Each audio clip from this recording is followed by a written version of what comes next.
God.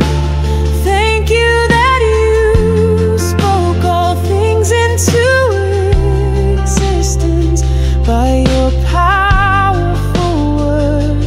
Thank you for the wisdom and guidance your word provides for my life.